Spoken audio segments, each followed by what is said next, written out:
Alright, now that we've got all our cases primed, the charger's thrown, we'll take out our neck expander die and we will swap it out with our bullet seat die. Now, one thing I will say, typically I do not use a 3-die set. I usually use a 4-die set just because I like to separate the seating from the crimping, because that's where a lot of people get in to a lot of trouble, was because they'll push the bullet down too far and they won't have their crimp set up and it'll end up crushing their case, or it won't set the bullet. So the best way I know how to tell you to do this is to raise the die all the way down, lower the die all the way down, right? So to where you are bottom out on the case. Open it up, and then take your case and put in here, and then raise it up and turn your bullet seat depth all the way to where you want the seating set, right? Get that part set up, and then go ahead and take your bullet and seat your bullet. So you've already got your bullet seated to the right height. After you do that, you want to back your bullet seating, and this is kind of backwards. It's kind of flaky. You think I'm doing something stupid until you understand. So you'll back your bullet seating stem all the way out to where you not got where it's not touching, so it's not compressing the bullet anymore in the case.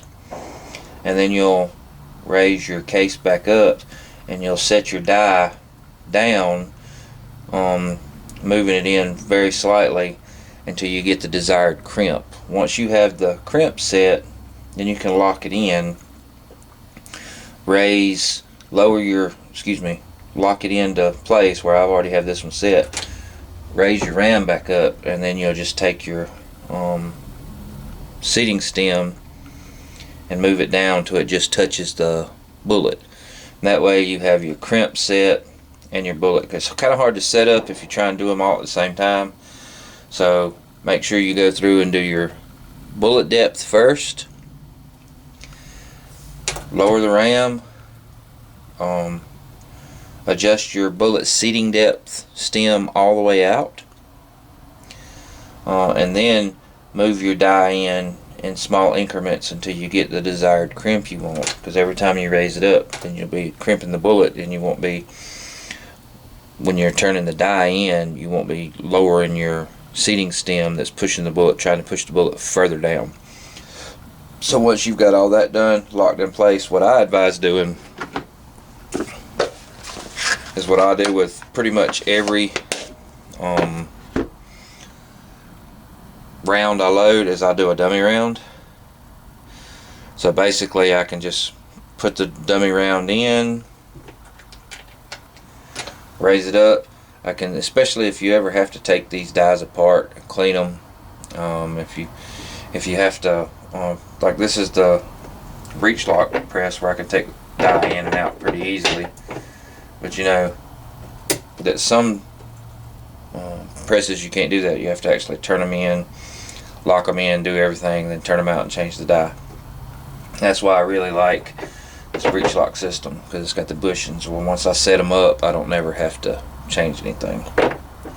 But if I ever do and I want to change bullet profiles or whatever, I have a dummy bullet that I can raise up into there, raise up into the die, set the desired crimp, and then dial the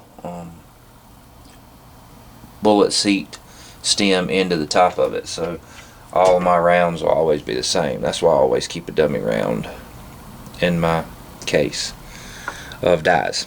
Alright, so next thing we're going to do is, like I said, I have the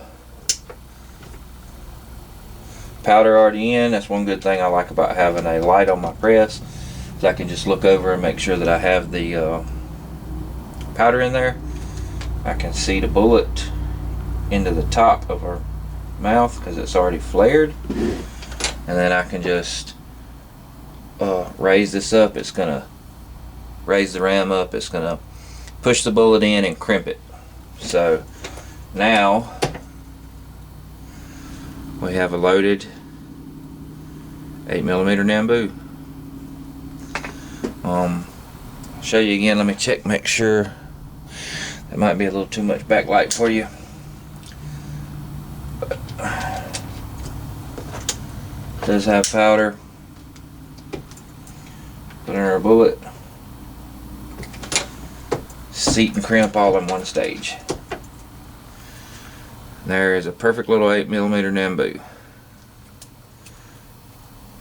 Ready to go back and test fire. Like I said, I'll just go through each one of these and complete till we're done in the process.